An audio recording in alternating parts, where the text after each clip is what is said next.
I'm just the girl next door who believes that the purpose of life is to enjoy, create, and have fun. I believe that as humans, we can have anything we want, and things are always working out for us. Experience has taught me that the path to getting everything we want begins with ease. If you believe in miracles and happily ever after, or even if you just want to, then this is the podcast for you. Hi there, I'm your host, Kayla Rain, and welcome back to Attract It with Ease. It's been about 9 months since I recorded a podcast episode and released a podcast episode. And this is episode 1 of season 2. I have to say that I am so excited to be back with you all, and I have so many fun things in store for this season. Today, I have an awesome, exciting guest with me. Someone I am so excited to be recording with, and that's my husband, Daniel. I have talked about him on prior podcast episodes from season 1, and this is the first time I've had Daniel record with me. In fact, it's actually the first time that Dan has seen me record. So welcome to the podcast, Dan. Thanks. I'm excited. Happy to have you here. So if this is your first time listening in, I start every episode with gratitude. And the reason that I do that is this is a law of attraction podcast. Everything that we talk about is in relation to the law of attraction in some way or another. But we start every episode talking about things that we're grateful for because it's just kind of the magic that makes it all happen. First of all, it shifts our thoughts, which shifts our energy. Actually, the more that we appreciate the things that we have now, the more that we attract more things to appreciate. I like to say the better it gets, the better it gets. So Dan, I asked you to come prepared with 3 things that you're grateful for and why. Can you share with our listeners what those things are? You mean other than the glass of wine that you poured me before we started recording? Well, the truth is you poured the wine. Good point. Actually, I have a little list here. The 3 things that I came up with, the first one is a healthy relationship. Something that I have not had as much in the past. And, to me, a healthy relationship is, one that includes open communication, unconditional love, and support. And ever since I met you and we started this amazing journey that we've been on for a little over 6 years, going on 7, I've felt that, and I still feel that to this day, even living in 160 square feet with you for 3 years. So I have to say, it's not fair to make me cry on the first episode of season 2.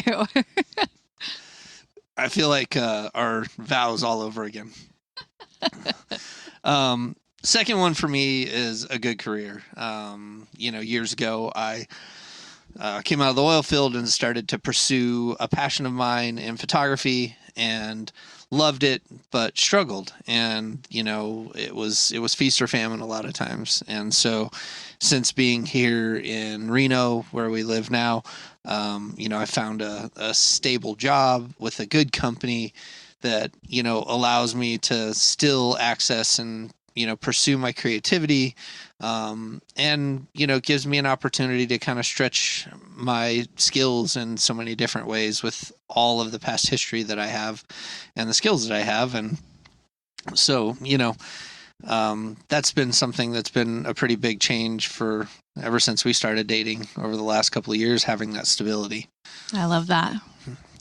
My third one, which, is kind of one that may seem a little silly, but, I'm grateful for my ability to visualize the life I want with you, with my wife.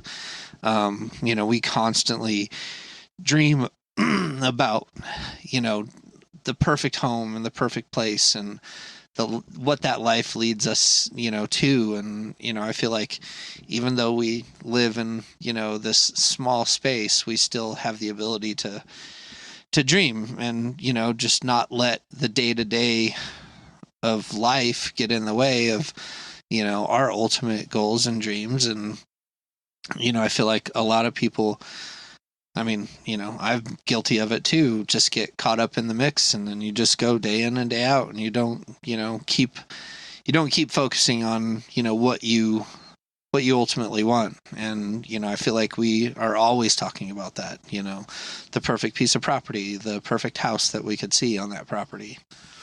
Yeah. Well, I have to say that I love all three things that you're grateful for. And I need to rewrite mine because mine seems so much more superficial than that. So thank you for sharing. The first thing that I have on my list today is, and I might have even said this at some point on season 1, but today was a hot one. Finally, the weather's changing. But I am grateful for an ice cold beverage on a hot day. Oh, yeah. I spent much of the day today on a nature walk and was outdoors because the weather was beautiful, and it was so nice. It was so nice to get out into the sunshine, but it was also nice to come home and be able to enjoy a nice cold beverage. So I'm so grateful that that's something that we have. I know that there's other countries that maybe don't even know what that's like. Maybe ice isn't even a thing in some places. So I'm grateful for that. Number 2, and I haven't even shared this with you yet, Dan, but on my nature walk today, I saw a swarm. That's probably not what it's called, but a swarm of turtles. What's a plethora of turtles called? I would think a gathering. They were definitely gathering. There were so many turtles, and I was so just pleasantly surprised to run into these turtles, which definitely did not want me to get very close to them, but I took some pictures and they were so cute. I saw birds, I saw ducks, but the turtles just made my day. I am so grateful for the wildlife that surrounds us and the ability to live peacefully with them. And then number 3, I am so grateful that my passport came in time for our vacation next month. Yes, that's critical. My passport expired and I needed to change it to my new last name because those of you that remember from season 1, last I recorded, Dan and I were just engaged, and the last episode of season 1, I talked about all the things that were working out for me in regards to the wedding plans. Well, we did it. We tied the knot. We eloped in Yosemite. It was a very private, beautiful, intimate ceremony. And we had a wonderful honeymoon.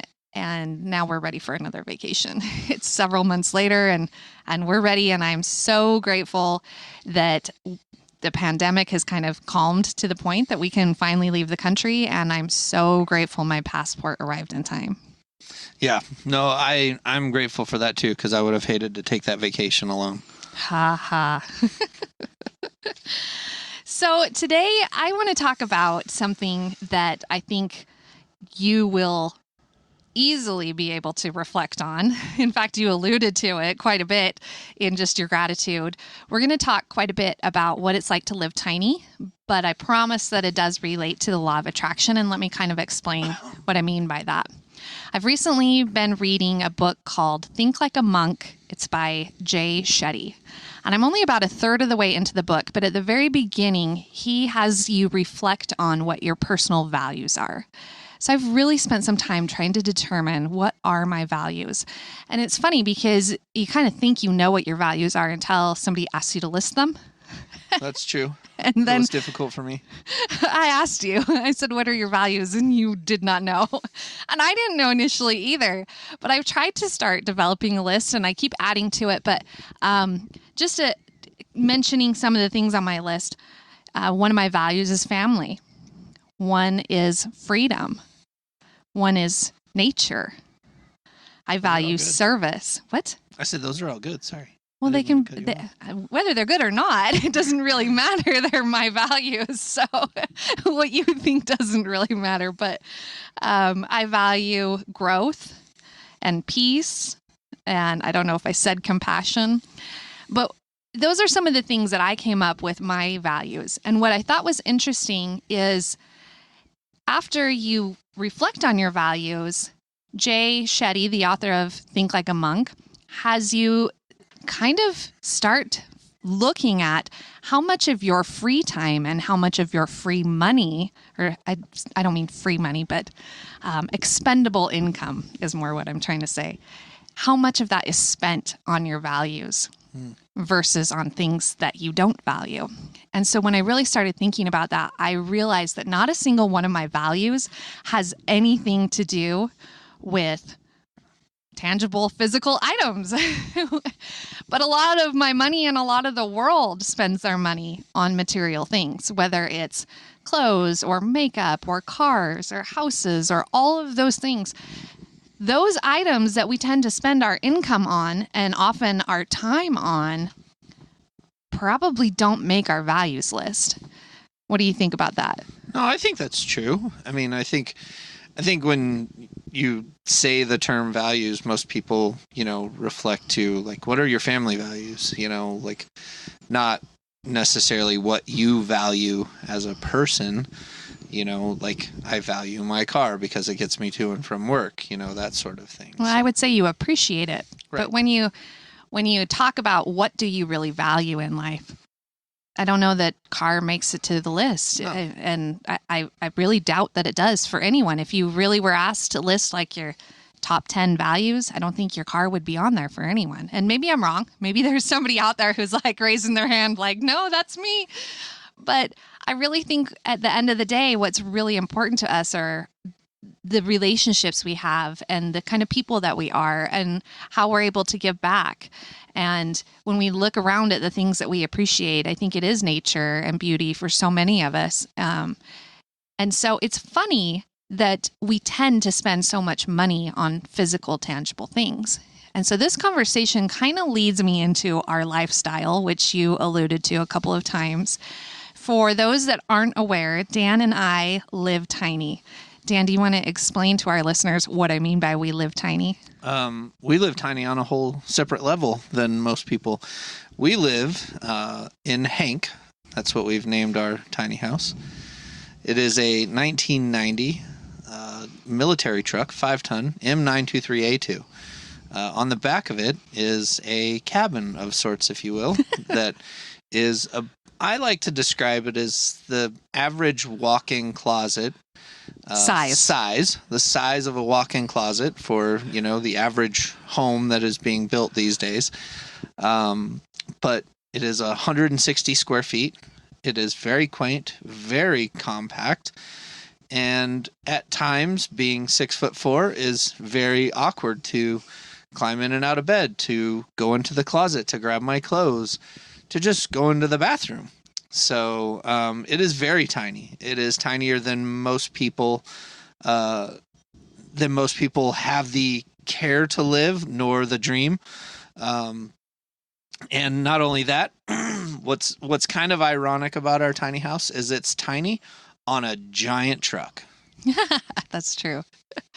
So let me ask you, why did you decide to go tiny?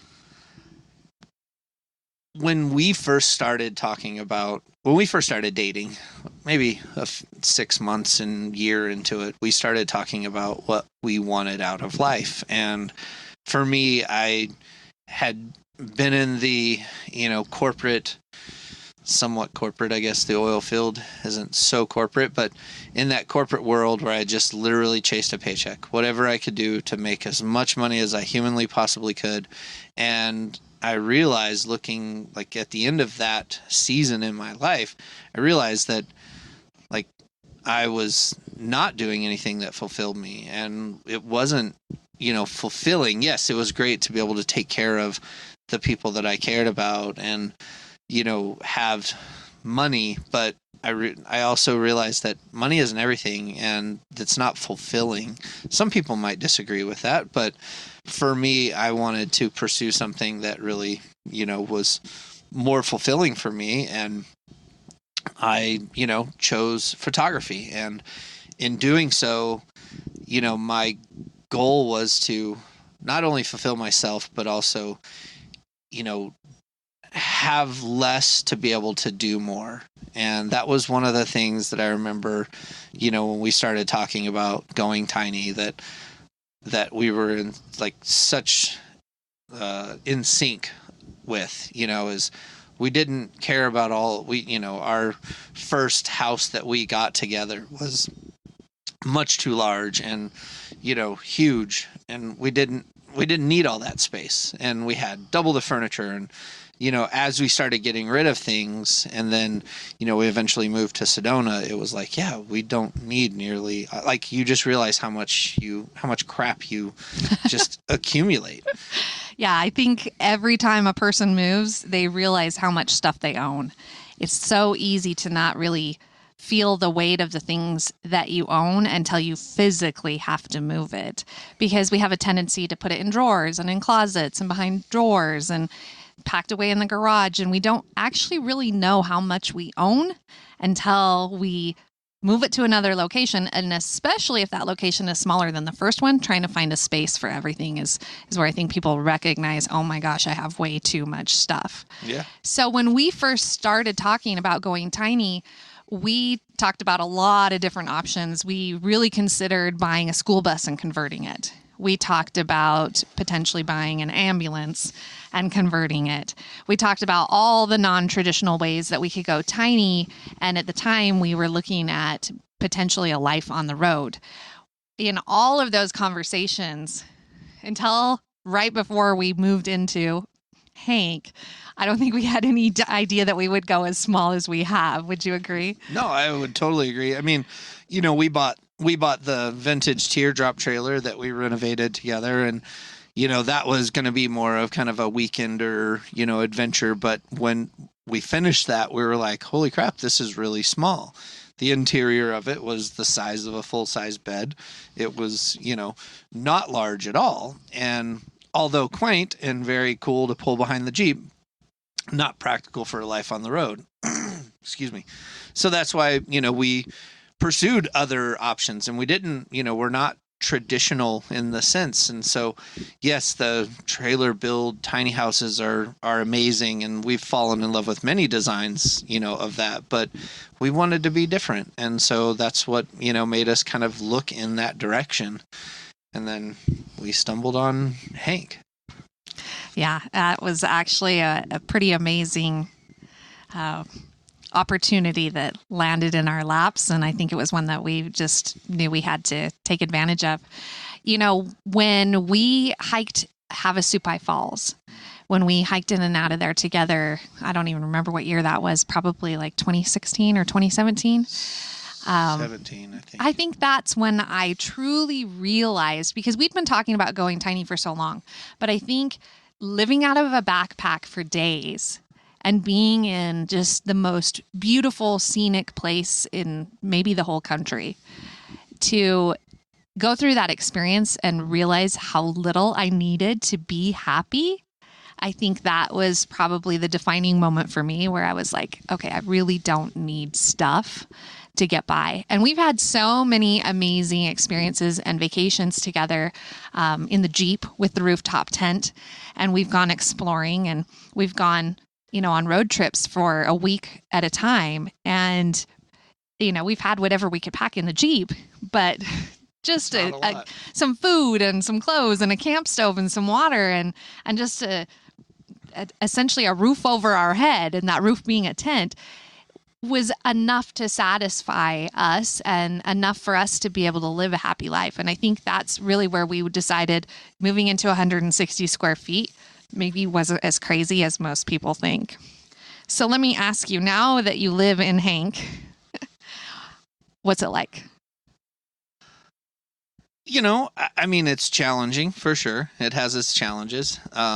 Wintertime, obviously is more difficult than summertime because we don't have the outdoors. But honestly, I really enjoy it. Like, I like the fact that, it takes 10 minutes, depending on the amount of dishes that we have to clean up. That's because I do most of the dishes that he says that. What? He does a lot around the outside. Well, that's fair. But, like I just, coming home to our, tiny little house, I love it. Like, yes, having more space would be amazing. But, like, one thing that I've really appreciated is, or learned, is to appreciate what you have. And that's something that I feel like we have been able to do. Like, I mean, if you look back at like 2020, when the world shut down, Mm-hmm. and we're in 160 square feet. Fortunately, the weather was fairly nice. We could spend some of that time outside, but we didn't go anywhere for quite a while. You couldn't go anywhere. Exactly. And I think that, that's a testament to not only our desires being aligned in our relationship in a, place where it is, where we could do that without wanting to murder each other. Well, just so our listeners have an idea of what it's like to live in 160 square feet, the first place that Dan and I got together, because initially when we moved in together, I moved in with him and finished out his lease on the place he was living.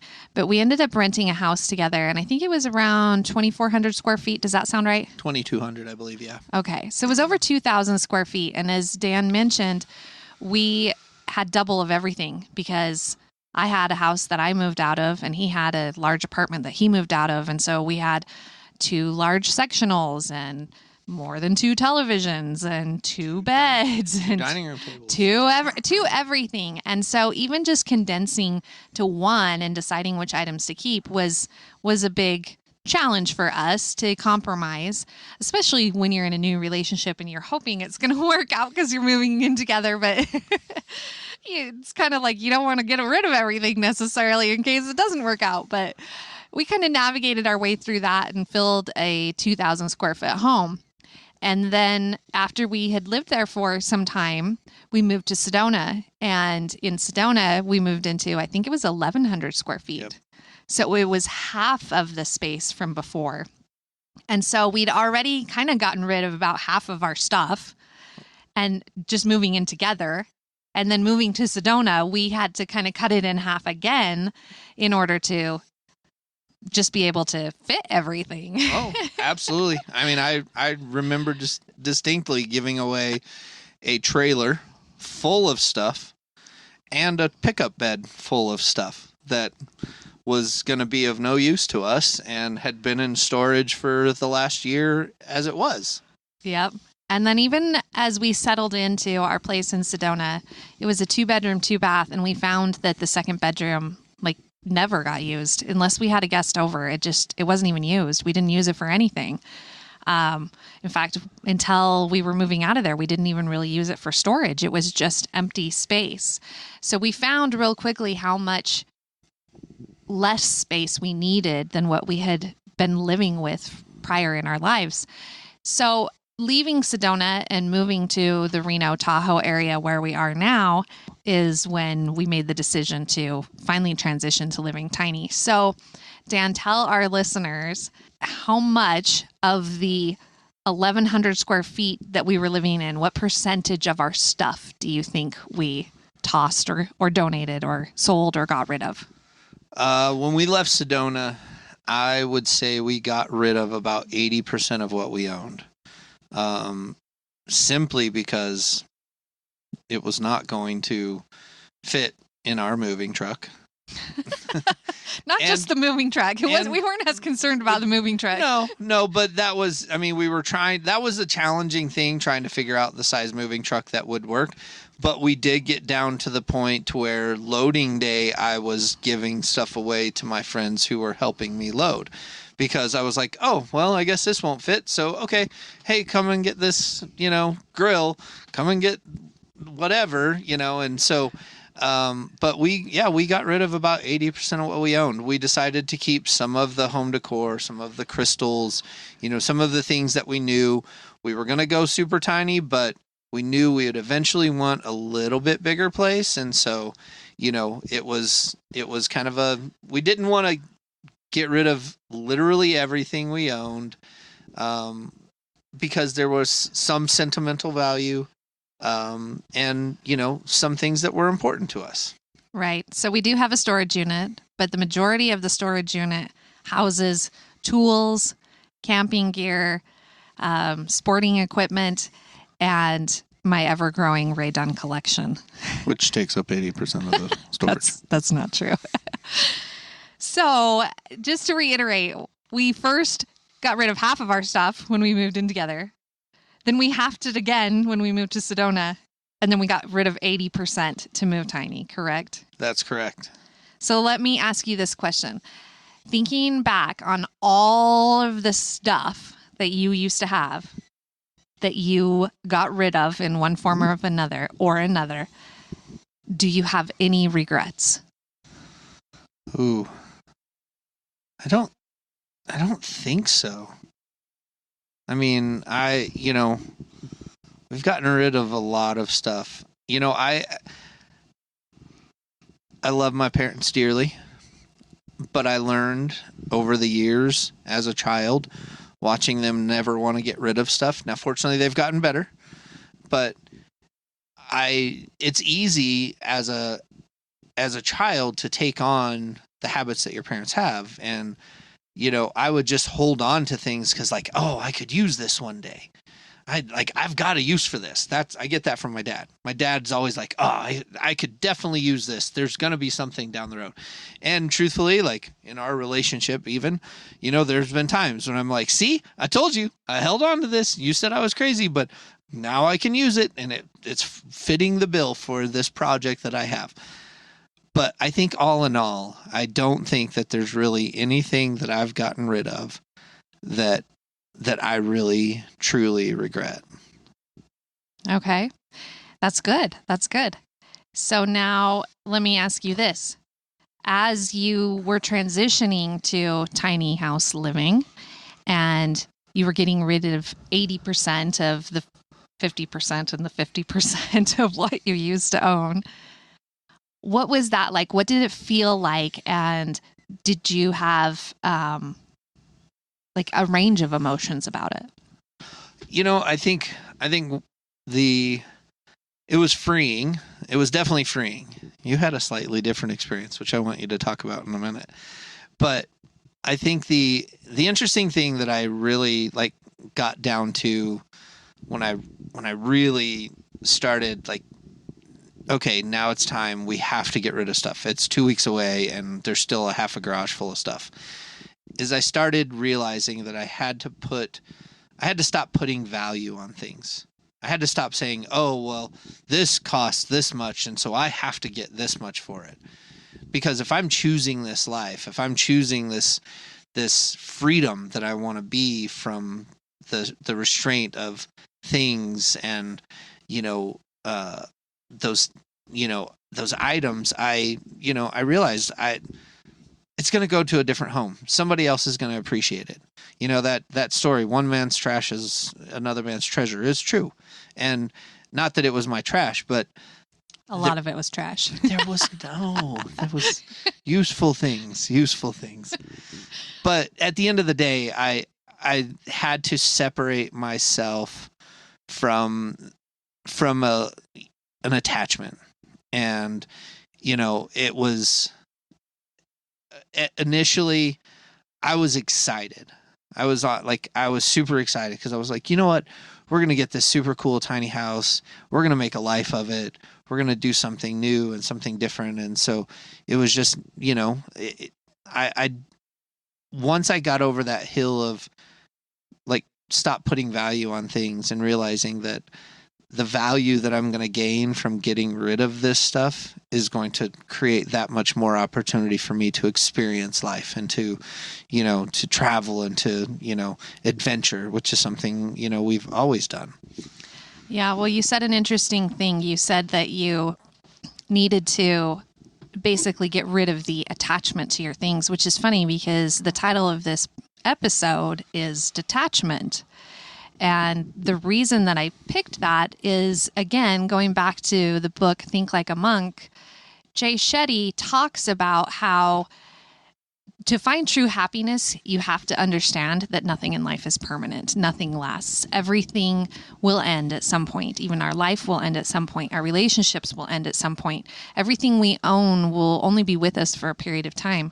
And yet, we tend to become so attached to our stuff. Now, you said that I had a different experience and you wanted me to talk about that. I think I mentioned it on a prior podcast at some point. I don't know which one, but I had a really hard time getting rid of things, not because I was attached to my things as much as I realized how much I owned, it was like uncovering the weight I was carrying around. And when you're getting rid of things, it's not just a matter of throwing stuff out. When you're moving tiny, obviously, unless you just decide to throw everything that you own away, which we were not going to do, you literally are picking up each item that you own and deciding its value. And I don't mean monetarily, but I mean, what does it mean to you? Is it worth keeping? Does it make the list? When you're living in 160 square feet, how many items can you have?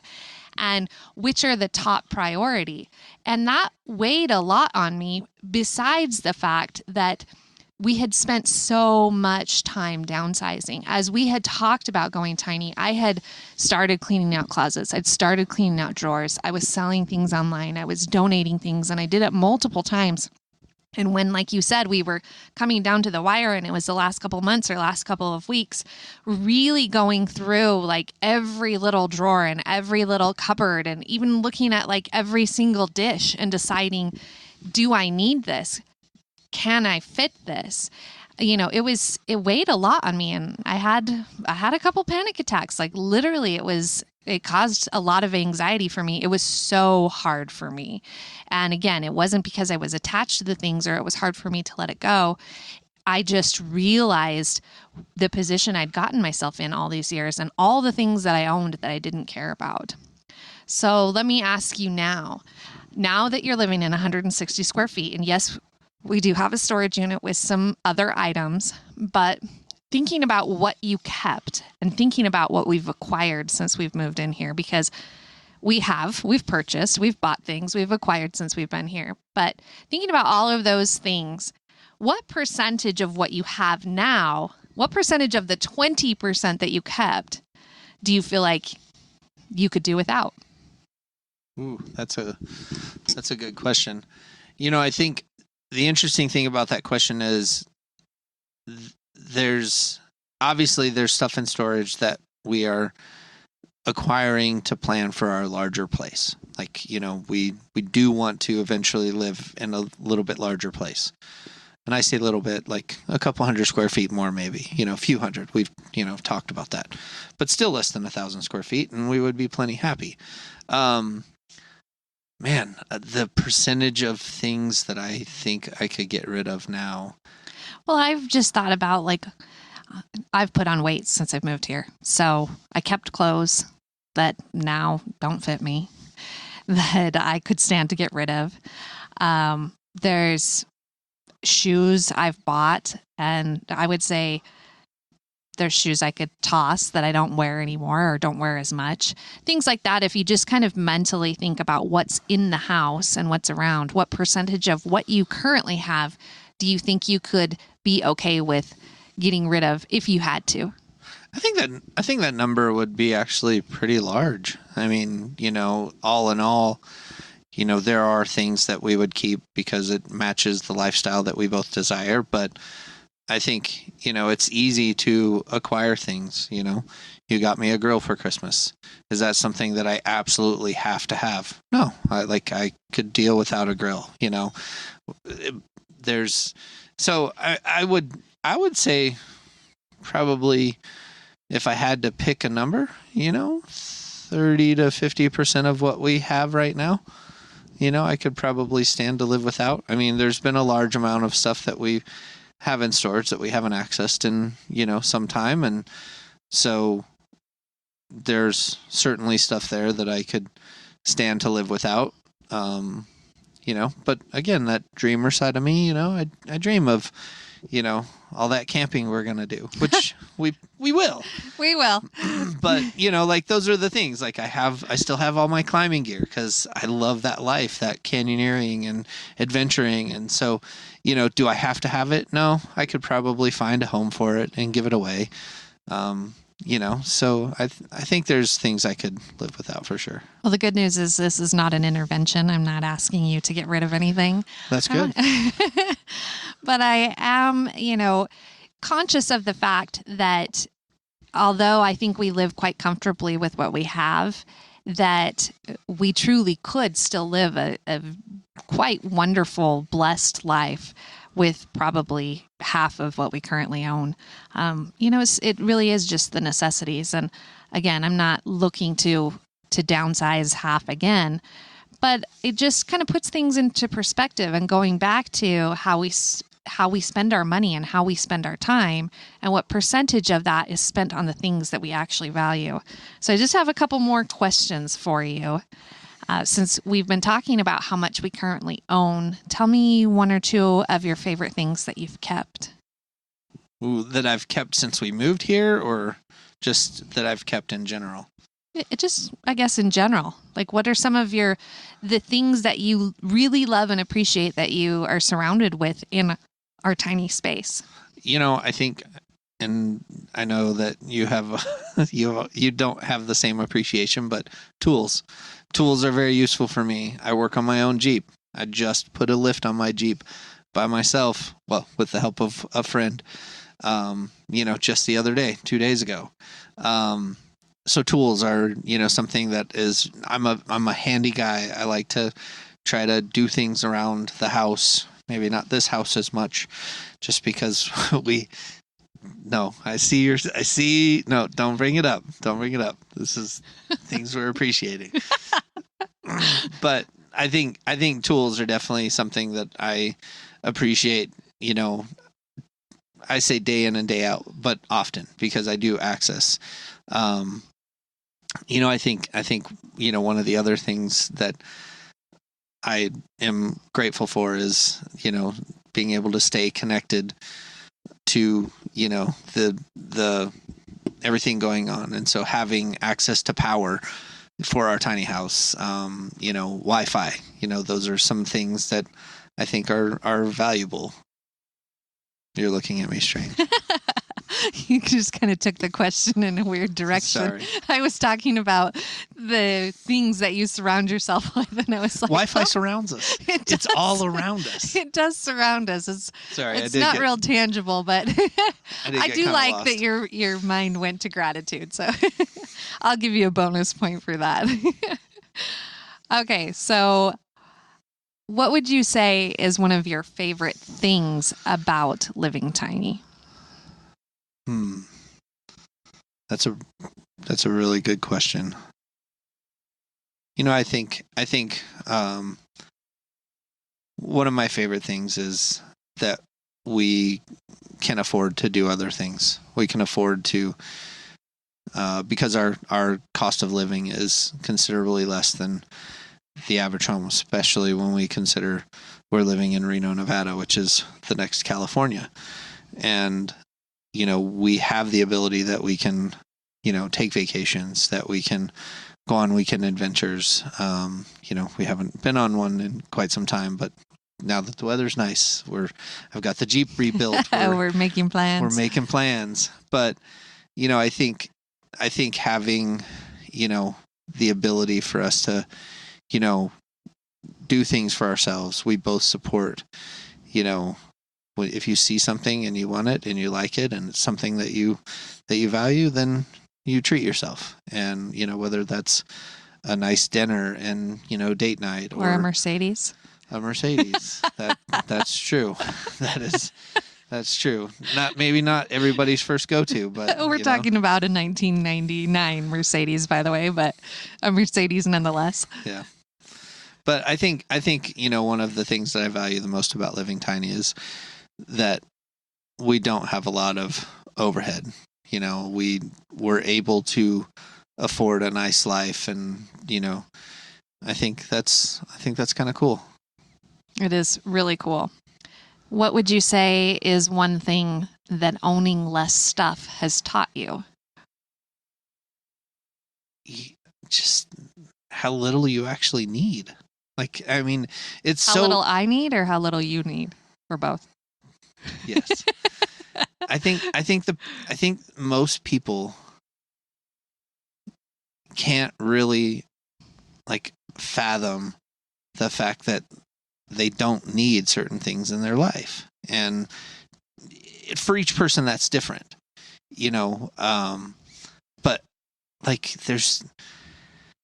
I don't know, like is a big spacious living room with a big pull-out couch something that someone needs? No. Is it nice? Yeah. But can you get by without it? Absolutely. Like, we've been comfortable. There's, you have to get ingenious about, the space when you live tiny, but like there are things that looking like we've had this conversation with other people, like other couples, when we've entertained or we've gone out to dinner and talked about our life or whatever it is, and we say, hey, could you do this? And most people are like, hell no, like, no, absolutely not, we couldn't. But I think that says something about you and I as people, and that our goals and dreams and vision is aligned, is that like you don't need what you think you need. Can you get away with 3 pairs of shoes? That's all I've worn for like the last, couple of weeks. It's 3 pairs of shoes. I just alternate them each and every day. Like, I have more pairs of shoes, but then I start thinking like, why am I keeping these? I should just get rid of them, and like, it's like, that's some of the realizations you have when you live tiny. Like, I have clothes in storage that, are like shirts that I'm like, oh, this is going to be good, but do I need them? No. I often like audit myself and try to go through and go, oh, like just 2 weeks ago, I cleared a bag out of storage. I'm like, I don't need these clothes. They don't fit me anymore. Thanks to COVID. But, now, it's just like realizing how little you actually need to be happy. Okay, last question about living tiny. If you had it to do all over again, would you still do it? 100%. No doubt. I like, would there be some factors that I would try to change? Maybe, like, just, like where we are parked. I love it. Matt, our friend where we're parked is amazing, but I would love to, which we will. We've talked about it, but I would love to live, have more space for us, more space, which is just time and, like working to manifest that. Yeah. And what he means by more space is land, essentially. We want our own land. We want something to call our own, more outdoor space. And eventually we want to build a bigger, tiny house. And yeah, I agree. I would do it all over again too. I love that. So we've talked a lot about living tiny, and we've talked a lot about how well we have adjusted to having less stuff. What do you think this conversation has to do with the law of attraction? Well, I mean, I think first and foremost, one, that a year into us dating, we started having this conversation, and look at like where we were 4 years later. We manifested it. We did. Well, 100% we did. Like, and I mean, how many countless YouTube videos did we watch just dreaming and visualizing all of the different options that were out there, from containers to buses to trailers to ambulances to sprinter vans. Like, we dreamt about what we would do with each of those applications. And then, Hank presented itself, and it was unconventional and not what we had originally envisioned, but led us to the same endpoint, the same life that we wanted.